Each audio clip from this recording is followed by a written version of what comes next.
Hey, I thought I'd jump on here and give you guys a quick update before I go on vacation. So I'm rearranging my printer setup a little bit. As you can see, I have my printers clustered together close on the one side, and then I have a large space that I have opened up because it would appear that my Eufy make is in fact on the way. So these accessories and all this stuff is finally going to get put to use. It's pretty exciting. As far as 3D printing, what kind of stuff have I been doing?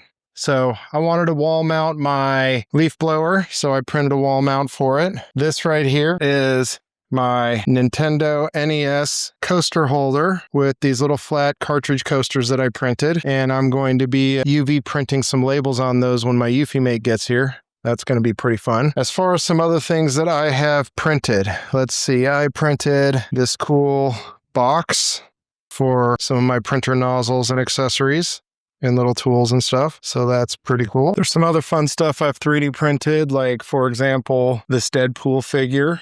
He turned out really well. I wanted to see how it would turn out with a full-on figure printed in one piece with some complex geometry like his hands outstretched, and it did beautifully. This pretty cool 2-stage whistle. It's extremely loud.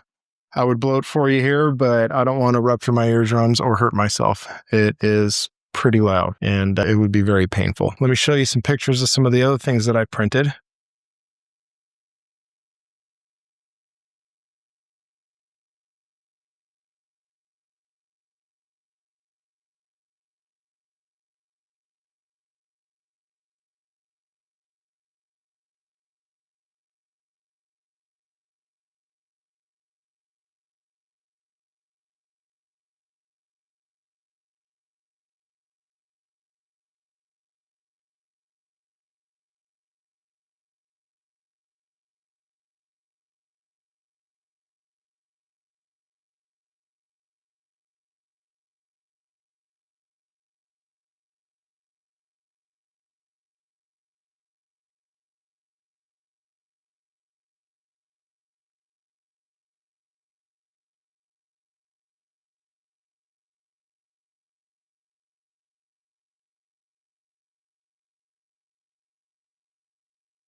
I was pretty stoked about being able to literally print an RC car.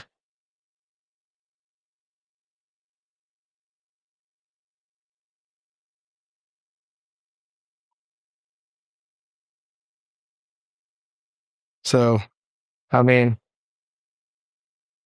little RC Cybertruck. So this was printed basically from scratch. I printed the body. I printed the controller. And then they are full of electronics that are from the Bamboo Lab Cyberbrick collection. So you can just order them right off of Bamboo Lab's website. You can find this particular model on Maker World. And then if you wanted to make it, you just literally just print the controller and you print the car and then use the electronics component from Bamboo Lab and assemble it all together and you have yourself an RC Cybertruck. It's pretty amazing, if I do say so myself. One of the things my wife and I like to do sometimes is play a little Minecraft on our PS5. This is a torch that I printed, and it's kind of fun. It has a Bamboo Lab tea light in it, and you flip that on, you put the cover back on, and hey, now you have a flickering Minecraft-style torch with that blocky pixelated effect. Would anything be complete without the self-draining scrub daddy holder. I'd like to introduce all of you to Frankie. She's our little princess. This is a 3D printed contraption. I got the model off of Maker World. It has some TPU rollers and a little swiper. That's so that she can do a little self-petting. Yes, I'm talking about you, Frankie. Now, one of the other things I wanted to touch on was TPU. I've been wanting to print with TPU for a while. Frankly, I was a little bit nervous to get going with it. I read and watched videos with all the horror stories and everybody talking about how hard TPU is to print with and all of the stupid things that you had to do to print successfully with it. You got to 3D print these contraptions. You have to take the top off your machine. You need to feed it directly into the print head. You need to minimize the travel path. It's going to jam, especially when you're trying to print with softer TPUs. I've been printing with TPU now with really no issues at all. Probably one of the only issues I have had is it can stick really well to your print bed. So kind of getting it off can be a pain. And, you know, this little soft football, it's really cool. The cat rollers on my cat roller contraption, that's all TPU. I've printed several things with TPU. Now, let me tell you what I did because I didn't listen to anybody because I didn't want to do any of that stuff. So I have been using my P2S pretty much exclusively for TPU printing. I'm printing directly off of the external spool holder, which, you know, apparently you're not supposed to do. I disconnected my AMS from the inlet here, and I took a really long PTFE tube and I ran it to the external spool holder. Really all I did special was I put this hook in the wall and it holds this really long PTFE tube. So it kind of holds this at an angle for this to just kind of naturally feed gently up into. And then that's pretty much all I did. And I've had no problems printing with the TPU. What kind of TPU am I using? I am not using bamboo TPU or anything, and I will update you when I finally do. I'm using Morphex TPU from Stay Ready to 3D Print. He has a YouTube channel here, and he sells this stuff on his website. It's a special TPU. It is a 95A TPU that turns into a 70A TPU after printing, so it's easier for your printer to feed, but then it's nice and soft and squishy and foamy after it prints.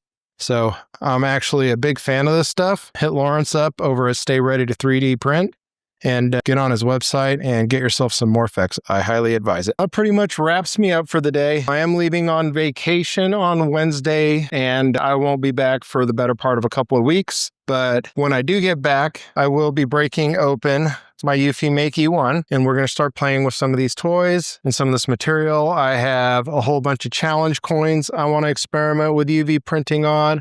I have coasters, I have magnets, I have license plates, and all sorts of cool stuff. So we're going to be getting creative and making some stuff. I also want to experiment with 3D printing some things that I can then UV print on. If y'all have any ideas, I'd love for you to throw them into the comments. And if I pick some of your ideas, I might even be giving some of that stuff away and sending them to a viewer. So throw your ideas out there. Let me know what you want to see, and I'd love to work on some of that for you. All right. You guys have a great day.